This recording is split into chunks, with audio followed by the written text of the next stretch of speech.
Hé, je vous avais pas tant menti que ça, hein. Pour ceux du fond qui ont oublié, rappelez-vous. Alors je t'arrête tout de suite, va y avoir beaucoup mieux. Mais comment tu sais ça, toi? T'es qui?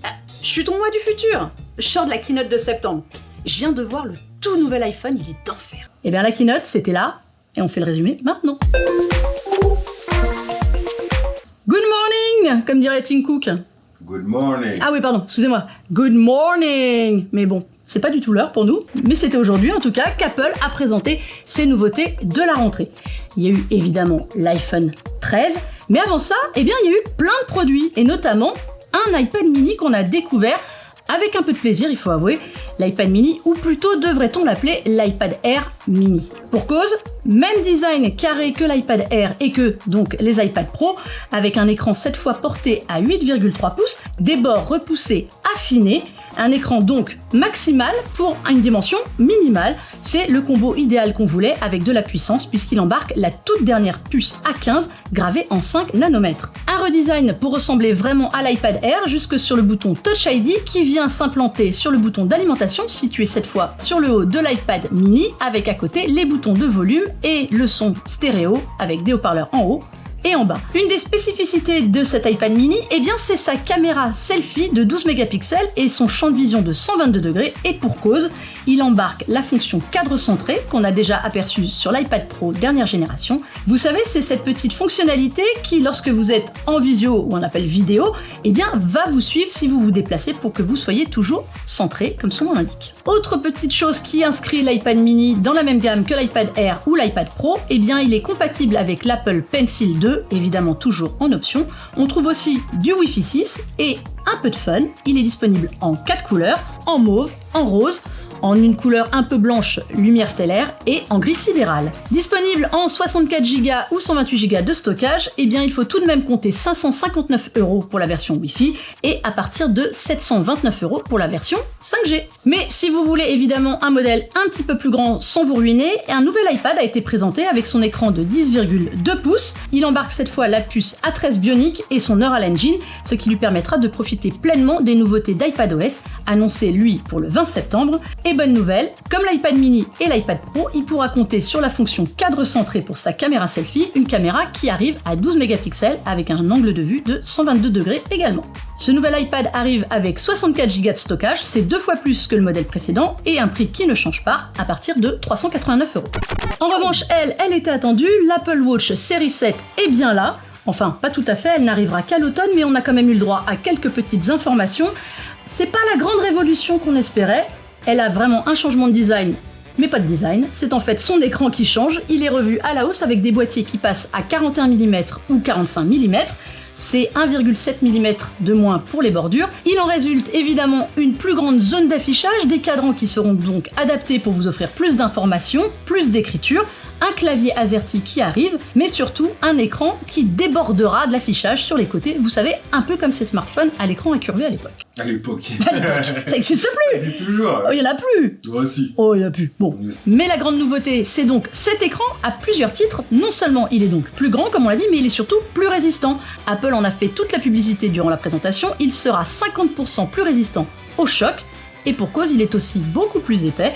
Votre montre va prendre un petit peu d'épaisseur. C'est pas grave, vous pourrez toujours l'immerger jusqu'à 50 mètres en natation et elle est beaucoup plus résistante à la poussière. Autre avancée, son autonomie qui grimpe à 18 heures consécutives, ce qui vous fait une journée et demie d'utilisation.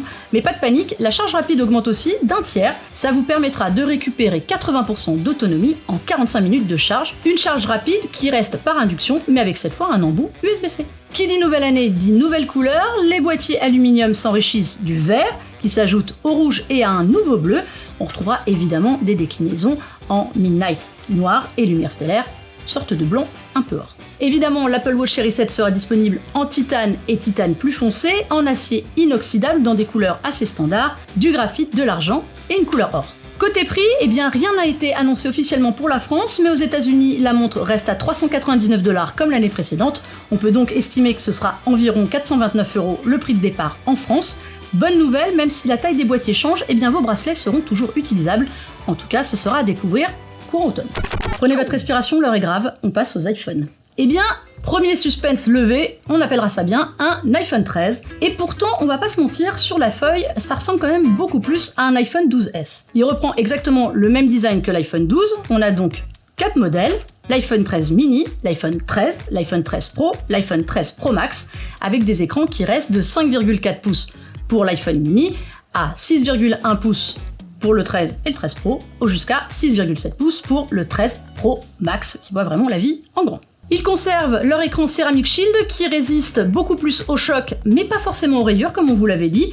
On trouve également toujours l'IP68 pour la certification résistance à la poussière et à l'eau. Et puis les écrans restent Super Retina XDR, mais on verra, il y a quelques changements sur les écrans. Apple a prévenu, l'architecture intérieure a été remodelée, c'est notamment pour améliorer la batterie. Elle est un petit peu plus grosse, donc vous allez gagner en autonomie, bonne nouvelle, entre 1h30 pour l'iPhone 13 mini, qui était un petit peu à la ramasse, jusqu'à 2h30 pour les autres, surtout notamment l'iPhone 13 Pro Max. Autre changement qui concerne tous les modèles, et bonne nouvelle pour beaucoup, la caméra TrueDepth en façade, elle est enfin plus petite. Vous l'avez voulu, 20% de moins sur la largeur, ça laissera un petit peu plus d'écran, mais on a noté quand même qu'elle était un petit peu plus épaisse. Autre changement commun à tout le monde, le capteur photo, c'était annoncé, c'est arrivé, il est plus grand sur les 4 modèles. Cela va donner, c'était la priorité d'Apple, une meilleure photo notamment en basse lumière avec beaucoup plus de luminosité captée. Le mode nuit va ainsi en profiter pour être beaucoup plus performant et surtout disponible sur tous les capteurs de tous les appareils photo. Autre point commun de tous les iPhone 13, ils vont prendre tous en charge le Dolby Vision, le HDR10 et le HLG. Ils vont aussi tous bénéficier de plusieurs modes qui sont annoncés en vidéo. Un mode cinématique, si vous préférez, c'est une sorte de mode portrait appliqué à la vidéo. Vous avez un sujet au premier plan et un flou derrière. Et petite particularité par rapport à la concurrence, la mise au point automatiquement sera capable de basculer du premier à l'arrière-plan selon la situation. Mais vous pourrez toujours choisir manuellement quelle partie du premier ou de l'arrière-plan doit être nette. Et sachez que cette mise au point pourra également être gérée en post-production directement depuis l'iPhone, que ce soit sur l'application photo, iMovie ou un autre logiciel. Le style photographique fait aussi son apparition, il s'agit en fait de presets que vous pouvez appliquer à des photos et dont vous pouvez ensuite modifier le ton ou la chaleur. Il sera également possible de prédéfinir des réglages pour vos futures photos. Les 4 iPhones embarquent évidemment la puce A15 Bionic gravée en 5 nanomètres. Elle va être évidemment plus rapide, offrir plus de puissance et surtout, son Neural Engine a désormais 16 cœurs. Tout ça est aussi beaucoup plus économe en énergie. Ça tombe bien, la batterie va moins souffrir. Enfin, ils sont toujours 5G comme sur les iPhone 12, mais avec plus de bandes pris en charge, et puis vous pouvez toujours compter sur le Wi-Fi 6 qui lui n'évolue pas. Voilà pour les points communs des 4 iPhones, mais bon, il faut quand même pas rigoler, il y a quand même des différences, notamment quand on a finalement 2 gammes, l'iPhone 13 mini et l'iPhone 13 d'un côté, l'iPhone 13 Pro et l'iPhone 13 Pro Max de l'autre. Commençons par l'iPhone 13 et l'iPhone 13 mini. Eh bien, ils ont une nouvelle caméra, ou plutôt une nouvelle disposition de la caméra au dos. Elle est cette fois en diagonale et cela a une explication. Et pour cause, le capteur principal est directement stabilisé, ce n'est plus la lentille, il avait donc besoin de place. Cela sera évidemment beaucoup plus pratique pour vos vidéos qui seront beaucoup plus stables, et puis aussi pour le mode nuit si vous voulez faire des photos, notamment en pose longue. Comme ça, c'est bien, c'est clair, c'est précis. L'iPhone 13 Pro et l'iPhone 13 Pro Max ont, eux, une énorme nouveauté qui concerne leur écran. Eh bien oui, enfin, le 120 Hz arrive, ou plutôt comme on dit chez Apple, la technologie ProMotion. Eh bien cela va permettre notamment d'avoir un taux de rafraîchissement de l'écran variable et ajustable en fonction de votre activité, de 10 à 120 Hz. Ce rafraîchissement variable sera notamment bénéfique pour l'autonomie de votre iPhone, mais il a aussi d'autres atouts.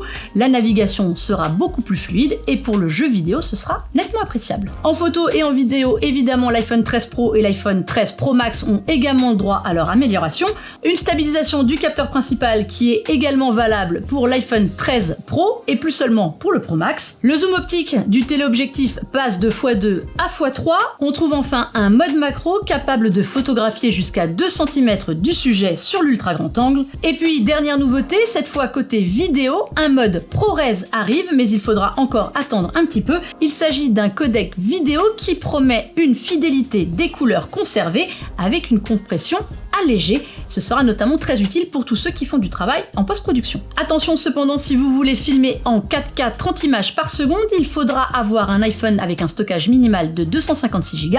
Si vous optez pour le modèle 128 Go, eh bien ce sera seulement du 1080. Et en parlant de stockage, il y a d'ailleurs une nouveauté sur la gamme iPhone 13 Pro. On trouve désormais jusqu'à 1 Tera d'espace disponible. Évidemment, cela va faire flamber des prix qui pourtant restent les mêmes que l'an dernier. L'iPhone 13 mini démarre à 809 €, l'iPhone 13 à 909 €, comptez 1159 € pour l'iPhone 13 Pro et 1259 € pour l'iPhone 13 Pro Max. Évidemment, ce sont pour des configurations en 128 Go de stockage. Si vous êtes tenté par le 1 Tera, eh bien sachez que ça vous coûtera tout de même 1839 €. Bon courage. Voilà, c'en est tout pour les nouveautés de cette première keynote Apple de rentrée. On attend une deuxième keynote au mois d'octobre pour les MacBooks et d'autres produits peut-être. En attendant, on a hâte d'essayer toutes ces nouveautés et on vous en dira plus très vite sur Frandroid. En tout cas, merci à vous d'avoir suivi cette vidéo et bien comme d'habitude, si vous avez aimé, un petit pouce, vous pouvez nous laisser vos commentaires, nous dire ce que vous attendez principalement et puis on se dit à très vite pour d'autres aventures. Ciao ciao!